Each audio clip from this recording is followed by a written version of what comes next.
గమనించాలి.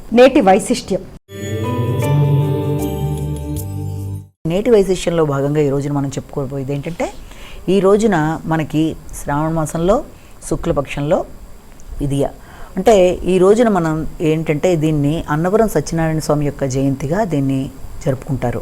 అయితే ఆ అన్నవరం సత్యనారాయణ స్వామి జయంతి సందర్భంగా మనం ఆయనకి సంబంధించిన కొన్ని విషయాలను ఇక్కడ ఈ కొద్దిపాటి సమయంలో చెప్పుకోవడానికి ప్రయత్నం చేద్దాం. అన్నవరం అనేది మనకి తూర్పుగోదావరి జిల్లాలో మనకి కాకినాడ పట్టణం సమీపంలో మనకి ఉండడం జరిగింది. అయితే ఈ అన్నవరం అన్న మాట ఏంటంటే అనినవరం. అన్నవరం అంటే ఏదన్నా ఒక మాట అనుకుంటే దాన్ని సత్యనారాయణ స్వామి అంటే సత్యమే ఇదిగా పలికే దైవంగా ఆయన చెప్తారు. వీర వెంకట సత్యనారాయణ స్వామి ఆయన పేరు. ఆ సత్యనారాయణ స్వామి అందరికీ ఇలవేల్పులాగా, కోరిన వరాలు ఇచ్చే కొంగు బంగారంగా, అనిన వరాలని అందజేసే అన్నవరంగా ప్రసిద్ధి పొందిన ఆయన రత్నగిరి కొండ మీద ఆయన ఉండడం అనేది జరిగింది. ఆయనకు సంబంధించిన విషయంలో ఏంటంటే రత్నగిరి కొండ అంటే మేరు పర్వతానికి ఉండే ఇద్దరు పిల్లల్లో ఒకళ్ళు భద్రగిరి, ఒకళ్ళు రత్నగిరి. భద్రుడి కొండ భద్రాచలంలాగా ఆయన విష్ణుమూర్తి కోసం తపస్సు చేసి భద్రాచలంలో ఆ కొండలో ఆయన వెలవడం. అలాగే ఈ రత్నకుడు అనే ఈయన విష్ణుమూర్తి కోసం ఆయన ఇది చేస్తే ఆయనకి ఇక్కడ రత్నగిరి కొండ మీద విష్ణుమూర్తి సత్యనారాయణ స్వామి రూపంలో రావడం అనేది జరుగుతుంది అన్నట్టుగా. అంటే ఆయన ఈ రత్నగిరి కొండ మీద ఈయన వెలవడం అనేది మనకి చెప్తారు. అయితే దీని యొక్క నేపథ్యంలో మనం మాట్లాడుకున్నట్లయితే ఈ యొక్క వీర వెంకట సత్యనారాయణ ఆయన పేరులోనే వీరత్వం అనేది చూపిస్తోంది కనుక ఆయన ఉండడం కూడా పెద్ద పెద్ద మీసాలతో ఆయన చిన్న రూపంలో చాలా చక్కగా ఉండడం జరుగుతుంది అనమాట. ఒకే దాని మీద మనకి ఓ పక్కన అమ్మవారు, ఓ పక్కన శంకరుడు కూడా ఉండడం ఉంటుంది. హరిహర హిరణ్యగర్భ త్రిమూర్త్యాత్మక అనే ప్రవేశ ద్వారం ముందే మనకి ఉంటుందంటే అక్కడ మనం ముగ్గురిని కూడా అంటే ఇటు శివుణ్ణి ఇటు బ్రహ్మని ముగ్గురిని కూడా మనం ఆ యొక్క దాంట్లో మనం చూస్తాం అనమాట. అంటే ఒక భాగంలో మనం విష్ణుమూర్తి, మరొక భాగంలో శివుణ్ణి, ఆ తర్వాత బ్రహ్మదేవుని ముగ్గురిని కలిపి అందులో హరిహర హిరణ్యగర్భ త్రిమూర్తాత్మక అనే చెప్పడంలో భావం అది. ఆ రకంగా మూడు కలిపిన రూపంగా మనం ఆయన్ని ప్రార్థిస్తాం. అయితే ఇక్కడ ఆయనకి సంబంధించి అది ఎలా వెలిసింది అన్న విషయాన్ని కూడా మనం తీసుకున్నట్లయితే అక్కడ పిఠాపురం జమీందారు రామారాయణం గారు అని చెప్పి ఆయన ఉండేవాడు గోరస గ్రామ సంబంధంలో.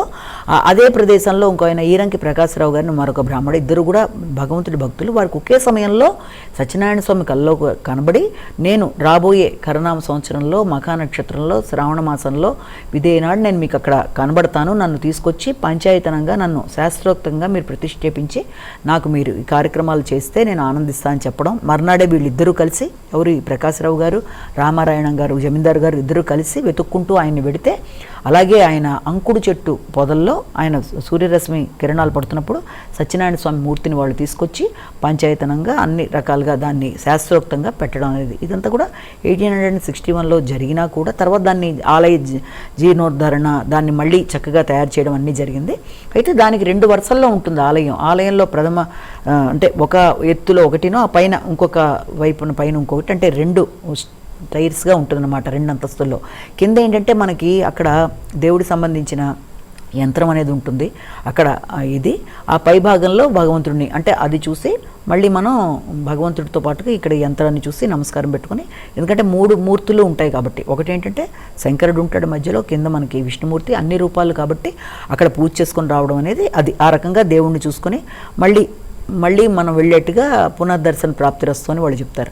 అయితే ఇక్కడ విశేషం ఏంటంటే ఈయనకి సంబంధించి ఈ యొక్క టెంపుల్లో సత్యనారాయణ స్వామి వ్రతాలకి చాలా చాలా ఫేమస్గా చెప్తారు. ఈ సత్యనారాయణ స్వామి వ్రతాలు మనకి మామూలుగా కనుక తీసుకున్నట్లయితే ఏ కార్యక్రమాన్ని మొదలుపెట్టినా కూడా ముఖ్యంగా అది వివాహం కానీ, గృహారంభం కానీ, గృహప్రవేశం కానీ, లేకపోతే విద్య ఏ రకమైన దానికైనా సరే సత్యనారాయణ స్వామి వ్రతాలని చాలా సిస్టమేటిక్గా చేసుకుంటారు.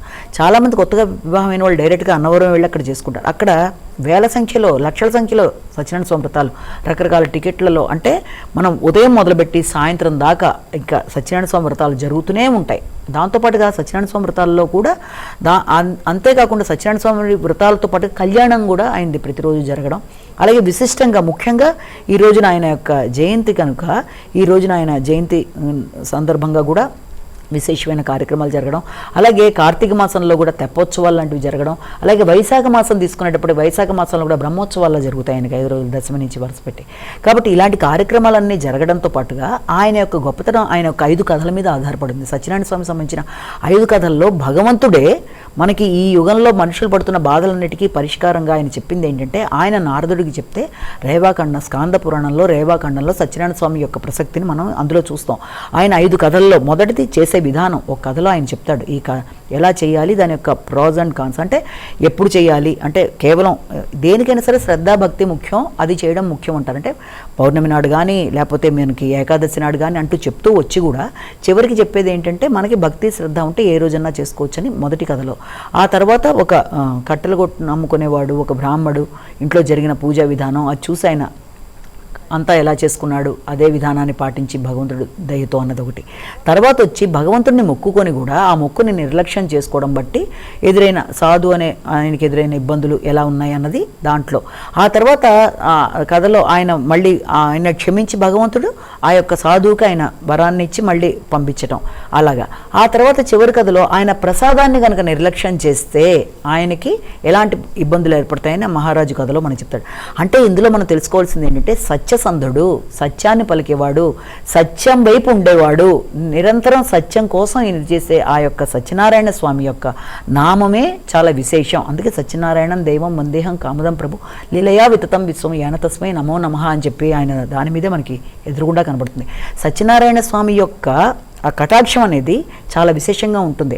ఆయన్ని గనక సత్యం ఆయనకి మనం మొక్కుకొని ఆ మొక్కుని నిర్లక్ష్యం చేయకుండా చేసే విధంగా చేస్తే ఆయన అనిన వరాన్ని ఆయన మనకి ప్రసాదంగా ఇస్తాడు అని చెప్పి, ఎలాంటి సమస్యలున్నా ఇబ్బందులున్నా కష్టాలున్నా భగవంతుని గుర్తు చేసుకుని ఆయనది చేస్తారు అని చెప్పి విశేషంగా లక్షల సంఖ్యలో వేల సంఖ్యలో ఆయన దగ్గర ఆ వ్రతాలన్నీ జరుగుతాయి. ఆయన ప్రసాదం కూడా చాలా చాలా చాలా విశేషమైంది. అదేంటంటే గోధుమ నొక్కతో వాటితో చక్కగా చేస్తారు.